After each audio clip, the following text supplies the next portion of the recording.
এত মাদ্রাসা কেন? অনেকে প্রশ্ন করে এত মাদ্রাসা কেন? আমিও বলি এত মাদ্রাসা কেন? তুমি জিজ্ঞাসা করো আল্লাহকে যে জমিনের মধ্যে তো একটা পাতাও পড়ে না আল্লাহর ইচ্ছা ছাড়া, ঠিক কি না বলেন? তাহলে এত মাদ্রাসা হচ্ছে কেন? তার মানে বোঝা গেছে, প্রিয় যুবক নওজোয়ান বন্ধু আমার, মনে রাখো চারিদিকে মাদ্রাসা, চারিদিকে কোরআনের খেদমত হইতেছে। আগামীর পৃথিবী একথা নিশ্চিত ইসলামের পৃথিবী, আগামীর পৃথিবী কোরআনের পৃথিবী। আমি বললাম ইনশাআল্লাহ, আমি বললাম নওজোয়ান, এই গুনার আড্ডায়, এই নাফরমানির আড্ডায় মজা নাই।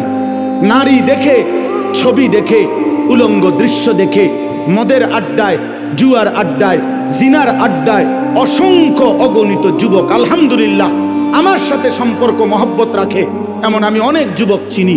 হাজার হাজার যুবক আছে যারা গুনার মধ্যে এখন আর কোনো মজা স্বাদ পায় না।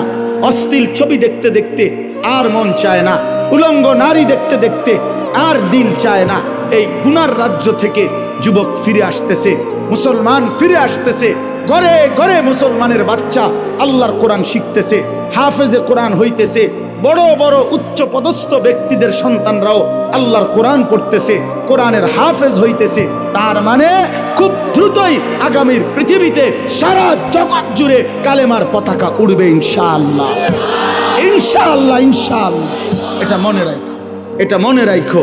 অচিরেই ইনশাআল্লাহ, অচিরেই আমরা আশা করি দিল্লির ওই লাল কেল্লাতে ইমানের পতাকা, কালেমার পতাকা উড়বে ইনশাআল্লাহ।